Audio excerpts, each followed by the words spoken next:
Let's consider technology. As you know, my background was in journalism, and Yes, I know. journalism took me to Ethiopia. And in Ethiopia, I heard that Ethiopia claims to possess the lost Ark of the Covenant. Okay. I became very interested in the Ark of the Covenant. Fascinating object. The way that it's described in the book of Exodus, the blueprint for the construction of the Ark, the things that the Ark then does subsequently during the conquest of the Promised Land. Yes. Sounds like a weapon of some kind. It's very hard to interpret it in any other way. What do you think the Ark of the Covenant was? What is written in the Bible can be true. Yeah. Because the Ark is defined as an object that produced and contained energy, and was also an instrument for the communication between Moses or the people of Israel with his Elohim, named Yahweh. Yeah. If I may say, mistranslated in the movie Raiders of the Lost Ark as a radio for talking to God. Talking to God, not talking to Yahweh. Yes. Talking to Yahweh. Yeah. Whatever he was. Yeah. Whatever he was. Yeah. Whatever he was. I think this is clear in the Bible. Yeah. There is no doubt.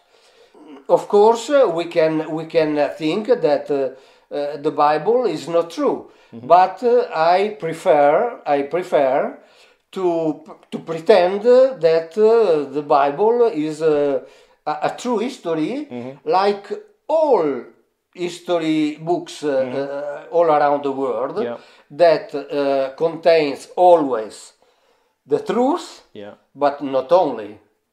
Also the books of history written today. Yeah. Indeed. Also the books are written about the Second War, etc. Yeah. And so it's the same. It's the same history. Indeed. So, I'd like you to talk a little more about the technological aspects of the Ark of the Covenant, but also, can you think of other objects in the Bible which maybe deserve a technological interpretation rather than a spiritual interpretation? There is another object named kavod. Kavod is always translated as glory of Yahweh. Right. But in a book of Ezekiel, there is some clear translations that can allow us to think that it was an technological tool. In one Italian translation, San Paolo editions, is written that Ezekiel hear the sound produced by kavod, which was on the back of him, when this kavod were arising from the earth.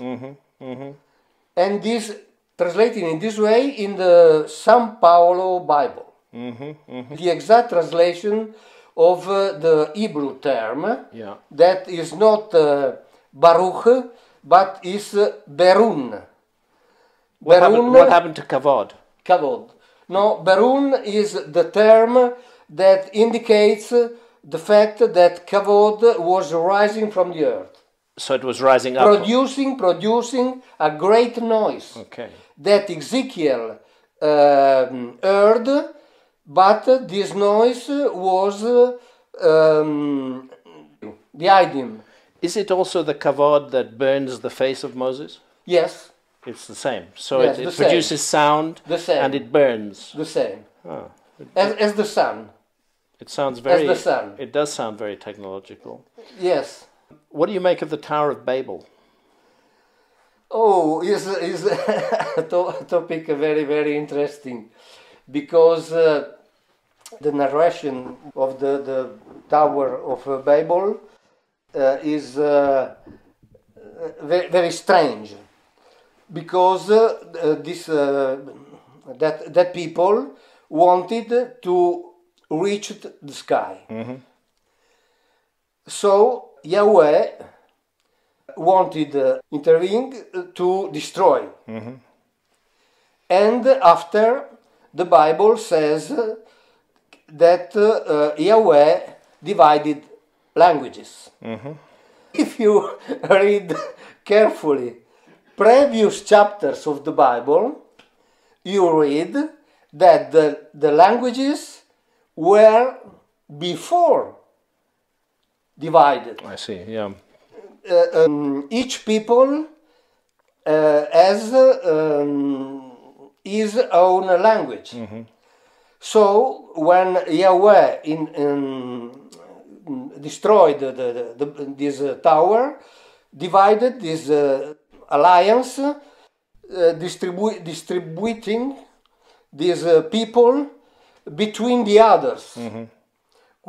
So he don't create new languages, because the diverse languages were already existent. Mm-hmm. Is clearly written in the Bible. Mm-hmm. Mm-hmm. Clearly. And yet not made available to us who don't speak Hebrew. Yes, yes. Because the translation distorts the information. Yes, yes. Because the Hebrew, the Hebrew Bible is rewritten. Some parts of written after the exile of Babylonia. Right, right. And so we cannot be sure. Yeah. And after all, the new writers, they wanted to tell to people. Right. And they created a monotheism. Okay. So in summary, in your view, monotheism is not a natural outcome of the Bible. It's a deliberate man-made strategy. In the Bible, there was a monolatry. Monolatry. Worshipping one So idol. they served one of many Elohims. Right. Like as other peoples. Mm-hmm. Every people has one or many. Mm-hmm. Let's consider these Elohim. These Elohim, the notion of a secret society which controls advanced knowledge. Oh, yes. And has ideas about how human beings should be organized. So we're saying that they were present in the time of Moses. They were present in many other cultures at that time as well. Are they still with us today? Oh, it's absolutely possible. I agree, absolutely, absolutely, because we are not sure of what they were, and for example, a Protestant pastor, Barry Downing, who writes in his books that Elohims are here and are ruling all around the world. Like a secret government. Exactly. And he is a Protestant pastor who has a personal faith in God. But he tells that Elohims were not God. Absolutely. Were they, they were not God. Were they good or were they evil? Way they're like humans. Both good and evil. The definition depends on the position, because who win define a devil, the adversary. Yeah,